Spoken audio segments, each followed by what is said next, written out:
حضور اکرم صلی اللہ علیہ وآلہ وسلم سے جب آپ کا نکاح ہوا تو اس وقت آپ کی عمر چھوٹی عمر تھی۔ اس پر بعض مستشرقین یورپ نے بڑا بحویلہ کیا ہے کہ اتنی چھوٹی عمر میں حضور اکرم صلی اللہ علیہ وآلہ وسلم سے ان کا نکاح کیوں ہوا۔ تو پہلی بات تو یہ ہے کہ ام المومنین اما عائشہ صدیقہ سے جس عمر میں حضور اکرم صلی اللہ علیہ وآلہ وسلم کا نکاح ہوا تو وہ اللہ کے حکم سے ہوا۔ پہلی بات تو یہ ہے، جیسا کہ بخاری شریف کی حدیث ہے کہ اللہ کے رسول صلی اللہ علیہ وآلہ وسلم نے خود ارشاد فرمایا کہ جب عائشہ سے نکاح کا وقت قریب آیا تو 3 رات مسلسل حضرت جبریل علیہ السلام ایک ریشمی کپڑے میں عائشہ کی تصویر لا کر کے مجھے بتاتے اور کہتے کہ یہ آپ کی بیوی ہے۔ تو حضور اکرم صلی اللہ علیہ وآلہ وسلم اس تصویر کو دیکھ کر کے فرماتے کہ اگر یہ اطلاع اللہ کی جانب سے ہے تو وہ خود ہی اسے پورا فرما دے گا، یعنی یہ اللہ کا حکم تھا۔ اور آج جیسا کہ پہلی نشست میں آپ سن چکے ہیں کہ حضور اکرم صلی اللہ علیہ وآلہ وسلم کا کوئی بھی عمل اللہ تبارک و تعالیٰ کی مرضی کے خلاف نہیں ہے، جیسا کہ آیہ کریمہ میں آپ نے سماعت کی۔ آیہ کریمہ کے تحت اللہ تعالیٰ ارشاد فرماتا ہے وَمَا يَنْطِقُ عَنِ الْهَوَىٰ إِنْ هُوَ إِلَّا وَحْيٌ يُوحَىٰ، کہ یہ پیارے حبیب، آیت کریمہ کا مفہوم ہے کہ پیارے حبیب اپنی مرضی سے کچھ نہیں کہتے، اپنی خواہش سے کچھ نہیں کہتے، بلکہ جو کچھ کہتے ہیں وہی الہی کہتے ہیں۔ تو جو اللہ کی مرضی کے مطابق گفتگو کرتا ہو اور اپنی خواہش، جو بولنے بھی اپنی خواہش پر عمل نہیں کرتے ہوں، تو ان کے کردار، اخلاق اور ان کی زندگی، جیسا کہ خود قرآن مقدس کی آیہ کریمہ میں آپ کے اخلاق کی تعریف کی گئی، اور کسی نے ام المومنین سے ہی پوچھا تھا کہ اللہ کے رسول علیہ السلام کا کردار اور اخلاق کیا ہے، تو آپ نے فرمایا کانا خلقہ القرآن، کہ ان کی پوری زندگی قرآن ہے۔ تو حضور اکرم صلی اللہ علیہ وآلہ وسلم نے جو ام المومنین حضرت عائشہ صدیقہ کے ساتھ نکاح کیا تھا چھوٹی عمر میں، اس کی پہلی وجہ تو یہ ہے کہ اللہ کا حکم تھا، اور اس کی اصل حکمتیں تو اللہ جانتا ہے اور اس کے بتائے سے اس کے رسول جانتے ہیں، لیکن ہمارے بزرگوں نے اور ائمہ نے، علماء نے، فقہاء اور سیرت نگاروں نے جو بیان کیا اس کی وجہ یہ ہے۔ دوسری وجہ یہ تھی کہ آقا کریم صلی اللہ علیہ وآلہ وسلم سے یہ علوم حاصل کریں۔ ظاہر سی بات ہے کہ علم حاصل کرنے کی بھی جو عمر ہوتی ہے، کہ جب انسان عمر کے کم حصے میں ہوتا ہے تو اس کا ذہن زیادہ چلتا ہے، پڑھائی لکھائی کے معاملے میں عمر بڑی ہو جاتی ہے تو پھر تعلیم کے معاملے میں وہ ذہانت رہتی ہے، لیکن وہ نہیں رہتی جو عام طور پر اس عمر میں رہتی ہے، جسے ہم ابتدائی جوانی کا نام دے سکتے ہیں۔ تو حضور اکرم صلی اللہ علیہ وآلہ وسلم کے نکاح میں ان کو کم عمری میں لانے کی حکمت یہ تھی کہ ایک تو یہ کہ حضور اکرم صلی اللہ علیہ وآلہ وسلم سے یہ علم حاصل کریں، اور پھر چونکہ حضور اکرم صلی اللہ علیہ وسلم کے بعد پھر یہ امت کی رہنمائی کریں، جیسا کہ اللہ کے رسول علیہ السلام نے خود ارشاد فرمایا۔ ایک حدیث پاک میں آقا کریم صلی اللہ علیہ وآلہ وسلم فرماتے ہیں کہ تم اپنے دین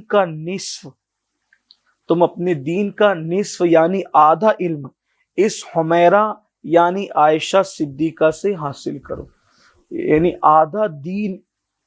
یہ جو ہے وہ دین کا آدھا علم، نصف علم، اللہ کے رسول علیہ السلام فرماتے ہیں کہ دین کا آدھا علم تم عائشہ صدیقہ سے حاصل کرو۔ تو حضور علیہ السلام نے ان کو اتنا تیار کر دیا تھا علم کے معاملے میں۔ آگے ذکر آئے گا کہ حضرت سیدنا ابو موسیٰ اشعری رضی اللہ تعالیٰ حضرت ابو موسیٰ اشعری رضی اللہ تعالیٰ فرماتے ہیں کہ کسی بھی حدیث کے معاملے میں صحابہ سے ہمارا اختلاف ہوا اور ہم اس معاملے کو لے کر ام المومنین کی بارگاہ میں حاضر ہوئے تو ہم یہ دیکھ کر حیران ہوئے کہ اس حدیث کے بارے میں حضرت عائشہ صدیقہ کو علم پہلے سے موجود تھا اور انہوں نے ہمارا مسئلہ حل کیا۔ سینکڑوں صحابہ پردے کے پیچھے سے آپ سے علم حاصل کرتے تھے، سینکڑوں صحابہ آپ کے شاگرد ہیں، ہزاروں تابعین آپ کے شاگرد ہیں، اور امہات المومنین میں ہی نہیں بلکہ خواتین میں سب سے زیادہ احادیث اگر کسی نے روایت کی ہے تو وہ ام المومنین حضرت سیدہ عائشہ صدیقہ رضی اللہ تعالیٰ عنہ کی ذات ہے۔ تو چونکہ ایک ایسی خاتون کی ضرورت تھی، جیسا کہ پچھلی جو نشست ہماری گزر گئی، اس پچھلی نشستوں میں آپ نے سنا کہ ازواج مطہرات کی کثرت کی ایک حکمت یہ بھی تھی کہ وہ حضور علیہ السلام سے علم سیکھیں، وہ مسائل جو اور عورتوں کے سامنے حضور علیہ السلام بیان نہیں کر سکتے تھے پوری وضاحت اور شرح و بسط کے ساتھ، تو وہ علم حاصل کریں اور پھر وہ خواتین تک پہنچائیں۔ تو آقا کریم صلی اللہ علیہ وآلہ وسلم سے ام المومنین نے وہ علوم حاصل کی، اور بھی ازواج مطہرات نے حاصل کیے، لیکن جو ذہانت ام المومنین حضرت عائشہ صدیقہ کے پاس تھی ابتدائی جوانی کی وجہ سے، وہ ذہانت اور جگہ بھی تھی لیکن اتنی ذہانت نہیں تھی جو ذہانت اللہ تبارک و تعالیٰ نے ام المومنین حضرت عائشہ صدیقہ رضی اللہ تعالیٰ عنہ کو عطا فرمائی تھی۔ آگے انشاءاللہ درس میں اگر جو ہے وہ ہم آپ کو بتائیں گے کہ ام المومنین کی علمی قابلیت اور ان کی علمی صلاحیت اور امت کی رہنمائی انہوں نے کس شان سے کی ہے، تو آپ کو خود ہی پتہ چلے گا۔ تو دوسری حکمت تو آپ سن چکے کہ جو وہ تاکہ ابتدائی جوانی میں ہی حضور علیہ السلام کی بارگاہ میں حاضر ہوں اور علم حاصل کریں اور پھر امت کی رہنمائی کریں، اسی لیے نصف علم ان سے حاصل کرنے کے لیے کہا گیا حضرات صحابہ کرام رضوان اللہ تعالی علیہم اجمعین کو۔ تیسری حکمت اس میں یہ بھی ہو سکتی تھی کہ حضور علیہ السلام کے مخلص صحابی حضرت سیدنا ابوبکر صدیق رضی اللہ تعالیٰ عنہ، جنہوں نے قدم قدم پر اسلام کی صحابہ کی مدد کی، ہر قدم پر مدد کی، شروع دن سے لے کر میرے آقا صلی اللہ علیہ وآلہ وسلم کے ساتھ لگے رہے، تو صدیق اکبر کو بھی جو ہے وہ اس رشتے کی برکتوں سے نوازا گیا۔ اسی لیے سیدنا صدیق اکبر فرماتے ہیں کہ انہوں نے کہا تھا کہ مجھے 3 چیزیں بہت پسند ہے، ایک تو یہ کہ میں حضور کا چہرہ ہمیشہ تکتا رہوں، یہ پسند ہے، دوسرا یہ کہ میں حضور پر اپنا سارا مال نثار کر دوں، یہ بھی مجھے پسند ہے، اور حضور علیہ السلام کے نکاح میں اپنی بیٹی جو میں نے دی ہے یہ مجھے بہت پسند ہے۔ تو صدیق اکبر رضی اللہ تعالیٰ عنہ کو نوازنا بھی تھا، گویا کہ ان کی قربانیوں کا، ان کے احسانات کا صلہ دینے کا ایک انداز یہ بھی تھا کہ آقا کریم صلی اللہ علیہ وآلہ وسلم نے ان کو اپنے رشتے سے جو ہے وہ نوازا، اور یہ بہت بڑی سعادت کی بات ہے۔ اگر مٹی حضور کے تلووں کے نیچے آ جائے تو وہ معراج پا جاتی ہے، جن کو حضور علیہ السلام کا سسر ہونے کا شرف حاصل ہو، تو ظاہر سی بات ہے کہ یہ بہت بڑی سعادت کی بات ہے اور یہ بڑے مقدر کی بات ہے۔ تو سیدہ عائشہ صدیقہ رضی اللہ تعالیٰ عنہ کے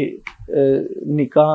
میں ایک حکمت یہ بھی تھی، اور ایک حکمت یہ بھی بتائی جاتی ہے کہ ام المومنین حضرت عائشہ صدیقہ رضی اللہ تعالیٰ عنہ چونکہ باقرہ تھی، یعنی یہ بیوہ نہیں تھی، نہ ہی طلاق شدہ تھی، اور یہی وہ پہلی خاتون ہے، اور امہات المومنین یہی ایک خاتون ہے جس کو کنواری حضور علیہ السلام کے نکاح میں آنے کا شرف حاصل ہوا ہے۔